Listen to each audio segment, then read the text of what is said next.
साथियों, आप सभी को जय भीम। सुनील बौद्ध ऑफिशियल चैनल पर आप सभी का स्वागत है। तो साथियों, आज हम बात करेंगे बाबा साहब अंबेडकर जी जब इस देश के कानून मंत्री थे, तब हमारे समाज का एक व्यक्ति कलेक्टर बन गया। जब वह व्यक्ति कलेक्टर बन गया, तब बाबा साहब ने उस व्यक्ति को अपने पास बुलावा भेजा।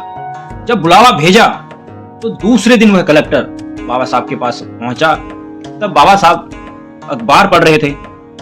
तब वह कलेक्टर वहां पहुंचा और बाबा साहब को बोला कि सर, आपने मुझे बुलाया था। बाबा साहब ने उस कलेक्टर को बिठाया और कहा, हाँ, मैंने आपको बुलाया था बात करने के लिए। कलेक्टर बैठा सामने, तो बाबा साहब ने कहा कि अब आप कलेक्टर बन गए हो, सबसे पहले आपको मेरी तरफ से बधाई। तो उन्होंने अपनी बात रखी। बाबा साहब ने कहा, अगर आप कलेक्टर बन गए हो, जिस दिन आप ज्वाइन करोगे, जिस दिन आपको लाल बत्ती की गाड़ी मिल जाएगी, उसके बाद जब भी आपको समय मिले, आप अपने गांव का एक चक्कर लगा के जरूर आना। बाबा साहब ने कहा, जहां पर, जिस घर पर आपका जन्म हुआ था, जहां आप खेलते कूदते थे, जहां आपने पढ़ाई की जिस स्कूल में, जब भी समय मिले, आप एक बार अपनी लाल बत्ती की गाड़ी में उस जगह पर घूम के जरूर आना। चाहे आपका घर हो, चाहे आपका मोहल्ला हो, चाहे आपका स्कूल हो, और जिन दोस्तों के साथ आप घूमते थे, खेलते थे, उनके मोहल्ले में हो, एक चक्कर जरूर लगा के आया करो जब भी आपके पास टाइम हो। तो बाबा साहब ने कहा।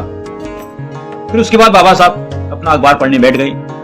आधे घंटे बाद जब बाबा साहब ने अखबार पढ़कर रखा टेबल पर, तो बाबा साहब देखते हैं कलेक्टर वहीं पर। तो बाबा साहब ने कहा, कलेक्टर साहब, आप अभी तक यहीं? तो कलेक्टर साहब ने कहा कि बाबा साहब, आपने मुझे बुलाया था, शायद आपको कुछ बात करनी थी मुझसे, लेकिन आपने अभी तक कुछ बात की नहीं।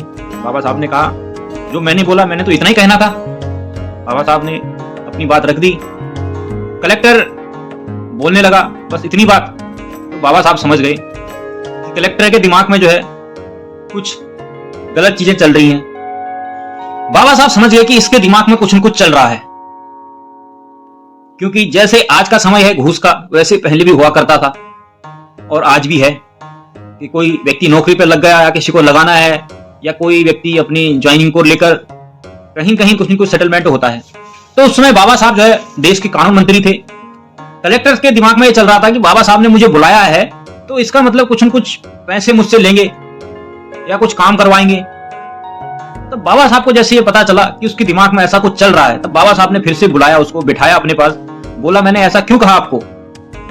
कलेक्टर ने कहा, बाबा साहब, ये तो नहीं पता मुझे।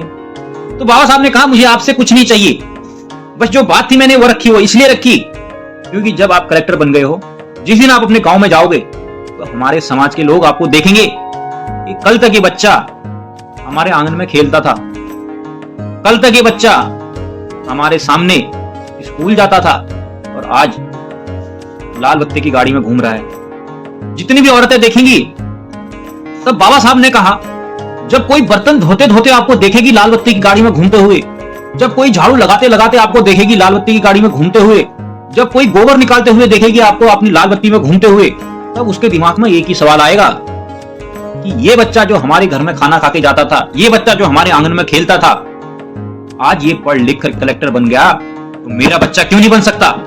उसका दिमाग अपने बच्चे की पढ़ाई के ऊपर ज्यादा रहेगा, वो अपने बच्चों को पढ़ाएगी, और वो उसी दिन से ये संकल्प लेगी, मैं भी अपने बच्चे को पढ़ा लिखा कर एक बड़ा अधिकारी बनाऊंगी, एक कलेक्टर बनाऊंगी, जज बनाऊंगी। बाबा साहब ने अपनी बात रखी, तब जाकर वो कलेक्टर समझा और फिर वो चला गया।